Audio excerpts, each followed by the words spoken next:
Riya, I have to go, मैं तुम्हें बाद में कॉल करता हूँ।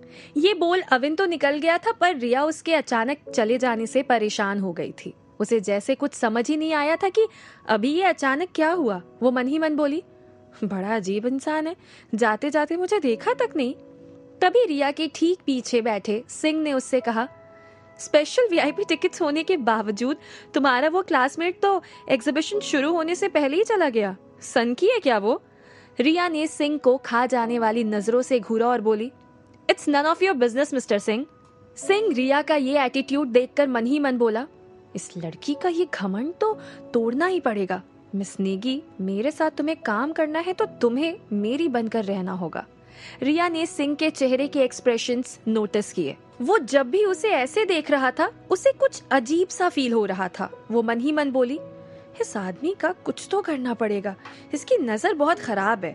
उसी वक्त स्टेज पर कुछ लोग गोल्डन कलर का एक साइन बोर्ड लेकर आए। उसे देखकर सभी लोग जोर से चिल्लाने लगे, मल्होत्रा, मल्होत्रा, मल्होत्रा। दूसरी तरफ कुंदन मल्होत्रा इस वक्त अपने ऑफिस में परेशान होकर कुछ ढूंढ रहा था। वो बार बार बड़बड़ा रहा था, सिक्योरिटी की और वो कार्ड आखिर अचानक से कहाँ गायब हो गया? ऑफिस में एंटर होने के बाद उसे मैंने वापस वॉलेट में ही तो रखा था। वो टेबल के नीचे झुककर उसे ढूंढ रहा था। तभी उसके ऑफिस का डोर नॉक हुआ। उसने ऊंची आवाज में कहा, कम इन। किसी ने जोर से दरवाजा अंदर की तरफ धकेला और 4 आदमियों ने अंदर आकर कुंदन मल्होत्रा को घेर लिया। कुंदन मल्होत्रा उन आदमियों की ये हरकत देखकर जोर से चीखा, ये क्या बदतमीजी है? उनमें से एक कर्ली बाल वाले आदमी ने अपनी जेब से चाकू निकाल लिया और उसी वक्त बाकी के लोगों ने कुंदन मल्होत्रा को कसकर पकड़ लिया। कुंदन मल्होत्रा जोर से चीखा, ये क्या बदतमीजी है शेर सिंह? तुम्हारे साथ ये लोग कौन है?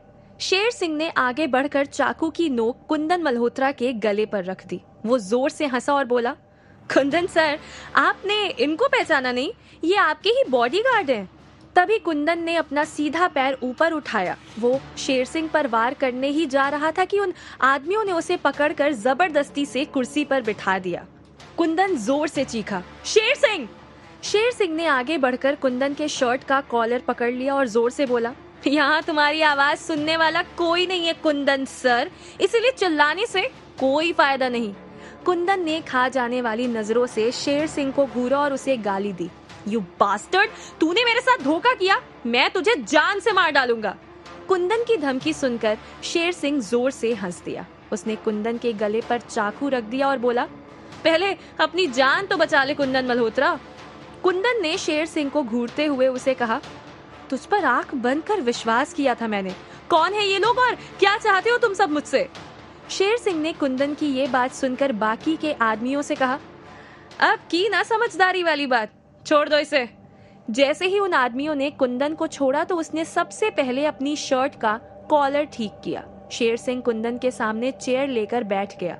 उसने कुंदन से कहा, डील बहुत ही आसान है। मैं अभी तक तुम्हारा मैनेजर था मल्होत्रा, लेकिन अब मैं तुम्हारा कॉम्पिटिटर हूँ। ये लोग मेरे ही आदमी हैं। कुंदन ने शेर सिंह को घूरा और उससे पूछा, तू आखिर चाहता क्या है दगाबाज? शेर सिंह ने कहा, हमारे कुछ आइटम्स हैं जो तुझे एग्जीबिशन में स्टेज पर डिस्प्ले करने हैं। कुंदन ने गुस्से से कहा, कहां से चुराई? ये सुन शेर सिंह जोर से हंस दिया और बोला, इससे तेरा कोई लेना देना नहीं है, लेकिन हाँ, तूने हमारा ये काम कर दिया तो तुझे हम टोटल प्रॉफिट का 30% देंगे। कुंदन शेर सिंह की बात सुनकर अपनी जगह से खड़ा हो गया। तभी उसके पीछे खड़े आदमियों ने उसके हाथ पकड़ लिए। कुंदन जोर से चीखा, कमीनों, मेरे पास इतना पैसा है कि मैं तुम सबकी 7 पीढ़ियों को खरीद सकता हूँ। तुम लोग मुझे 30% कमीशन दोगे। मेरी एग्जीबिशन में तुम्हारा चोरी का कोई माल डिस्प्ले नहीं होगा। शेर सिंह अपनी जगह से उठकर कुंदन के पास आ गया। उसने चाकू की नोक उसके गले के बिल्कुल नीचे लगा दी। कुंदन के गले से हल्का सा खून बहने लगा था। शेर सिंह ने अपनी उंगली से उसका खून साफ किया और बोला, हमें मना करने का अंजाम बहुत बुरा हो सकता है। कुंदन ये सुनकर जोर से चीखा, मैं अभी सिक्योरिटी को बुलाता हूँ।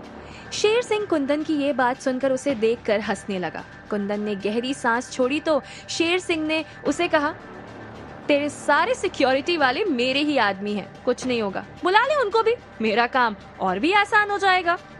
कुंदन मल्होत्रा फ्रस्ट्रेट होकर जोर से चीखा, कमीने, तेरी इतनी हिम्मत कि मुझे धमकी दे रहा है? तभी शेर सिंह ने जोर से एक मुक्का कुंदन मल्होत्रा के चेहरे पर मारा। कुंदन के मुंह से खून आने लगा, वो दर्द से तड़पने लगा।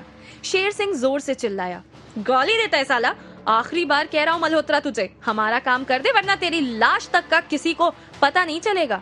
कुंदन ने इस बार थोड़ी धीमी आवाज में शेर सिंह से कहा, इस एग्जीबिशन के लिए सब कुछ पहले ही फिक्स हो चुका है, अगली एग्जीबिशन में ट्राई कर सकते हैं। कुंदन का ये जवाब सुनकर शेर सिंह जोर से चिल्लाया, बेवकूफ समझ रखा है तुझे, हमारा ये काम इसी एग्जीबिशन में करना है और आज ही करना है, तुझे 30% कमीशन पक्का मिल जाएगा। कुंदन मल्होत्रा फिर जोर से चीखा, नहीं करूंगा, तुझे जो उखाड़ना है उखाड़ ले। पहले शेर सिंह ने कुंदन की धमकी सुनकर उसे घूरा, फिर वो जोर से बोला, मल्होत्रा मैं बहुत कमीना इंसान हूँ, मेरी बात मान ले नहीं तो बहुत पछताएगा। कुंदन ने फुल एटीट्यूड से कहा, मैंने भी अपनी माँ का दूध पिया है, तू मेरा कुछ नहीं बिगाड़ सकता। ठीक उसी वक्त शेर सिंह ने अपने साथियों को आंख से इशारा किया। उन्होंने इशारा पाकर फौरन कुंदन को कुर्सी पर बिठा दिया। शेर सिंह ने फिर अपनी जेब से एक फोटो निकाली और उसे कुंदन के सामने फेंक दिया। कुंदन उस फोटो को देखकर घबरा गया। शेर सिंह ने कुंदन के चेहरे का एक्सप्रेशन नोटिस किया और फिर कुंदन के पास आकर खड़ा हो गया। उसने वो फोटो टेबल पर रखी और चाकू से उस पर क्रॉस बनाते हुए बोला, एक बार फिर सोच ले, मेरा प्लान तो तैयार ही है, केवल उसे एग्जीक्यूट करने की ही देर है। कुंदन वो फोटो देख बहुत घबरा गया था। उसका डर उसके चेहरे पर साफ दिखाई दे रहा था। वो गिड़गिड़ाते हुए बोला, इसे कुछ मत करना, मैं तुम्हारे लिए कुछ भी करने को तैयार हूँ।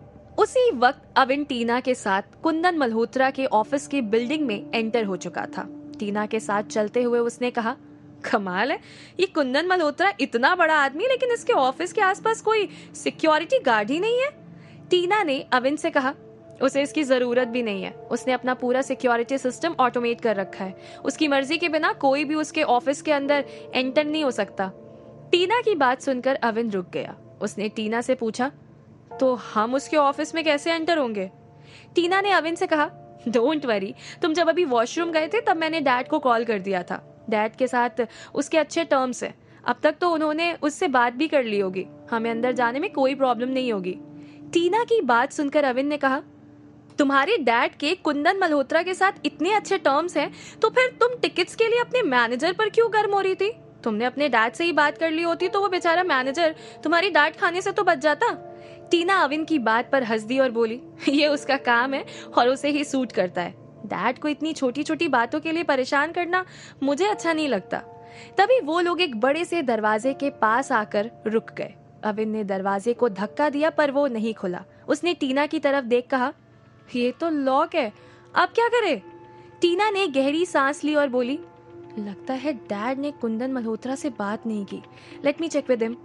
टीना ने सुधीर का नंबर डायल किया, लेकिन 2-3 बार ट्राई करने के बाद भी जब उनका कॉल नहीं लगा तो वो इरिटेट होकर बोली, डैड का कॉल ऐन मौके पर ही नहीं लगता है। तभी अविन को कुछ याद आया और वो मन ही मन बोला, वीआईपी टिकट्स के साथ वॉलेट से एक की और सिक्योरिटी कार्ड भी तो निकला था, शायद वो की इसी दरवाजे की हो। अविन ने फौरन अपनी जेब में हाथ डालकर वो की और सिक्योरिटी कार्ड बाहर निकाला। टीना ने उसे देखा। उसने अविन से पूछा, ये क्या है? अविन ने कहा, इस चाबी से शायद ये लॉक खुल जाए। टीना अविन को कुछ कहने जा ही रही थी, लेकिन इतनी देर में अविन ने लॉक में की घुसाई और वो लॉक खुल गया। टीना ये देखकर चौंक गई।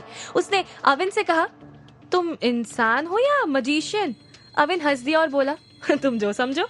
टीना मन ही मन बोली, फ्लाइट में टिक्कू सही ही कह रहा था, उसने जरूर अविन को कुछ अजीब सा करते हुए देखा होगा, तभी वो इसे बार बार मजिशियन कह रहा था। अविन और टीना दोनों दरवाजे से अंदर चले गए, लेकिन थोड़ा आगे जाकर वो फिर से एक दरवाजे के पास जाकर रुक गए। टीना ने अविन की तरफ देखा और बोली, ये भी लॉक है?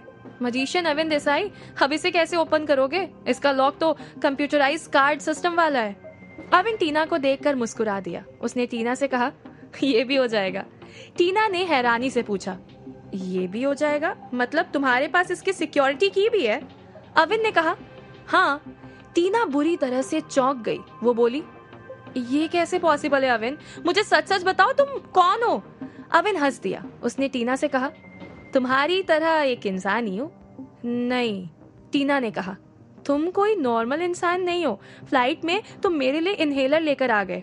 फिर तुमने जेब से ब्लैक ओपल क्रिस्टल निकाला, यहाँ एग्जीबिशन की वीआईपी टिकट्स भी तुम्हारे पास आ गए और अब कुंदन मल्होत्रा के ऑफिस की सिक्योरिटी कीज। क्या है अविन ये सब? अविन टीना के सवाल सुनकर मन ही मन बोला, इसे सच बताने बैठा तो पूरा दिन इसके सवालों के जवाब देने में ही निकल जाएगा। टीना ने फिर से पूछा, अविन मैं बुरी तरह से कंफ्यूज हूँ, प्लीज बताओ ना, तुमने ये सब कैसे किया? अविन ने टीना को स्माइल दी और बोला, आई एम अ मजिशियन, एक ऐसा मजिशियन जो सब कुछ कर सकता है। टीना अविन को घूरने लगी। उसने कहा, अनबिलीवेबल, दुनिया का कोई भी मजिशियन ऐसा नहीं कर सकता, तुम झूठ बोल रहे हो। अविन ने जल्दी से वो सिक्योरिटी कार्ड दरवाजे में लगा दिया और टीना से कहा, झूठ ही सही, लेकिन अभी अपना काम तो हो रहा है ना, पहले इसे खत्म कर लेते हैं, फिर बाद में डिटेल में बात करेंगे। उसी वक्त वो डोर भी ओपन हो गया। टीना ये सब देखकर बुरी तरह से शॉक्ड थी। अविन मन ही मन बोला, अब अंदर कोई गड़बड़ ना हो तो अच्छा है। टीना के साथ थोड़ा और आगे जाकर अविन फिर एक रूम के सामने जाकर रुक गया। उसने रूम के बाहर लगी हुई नेम प्लेट पर नजर डाली, कुंदन मल्होत्रा। वो धीरे से बोला, तो ये ऑफिस है कुंदन मल्होत्रा का, मानना पड़ेगा, गजब का सिक्योरिटी सिस्टम है इस आदमी का। फिर उसने टीना से पूछा, नॉक करूं डोर? टीना मुस्कुरा दी और धीरे से बोली, नहीं, इसे भी अपने मैजिक से खोल कर दिखाओ। क्या करेगा अविन अब? क्या अविन कुंदन मल्होत्रा को बचा पाएगा?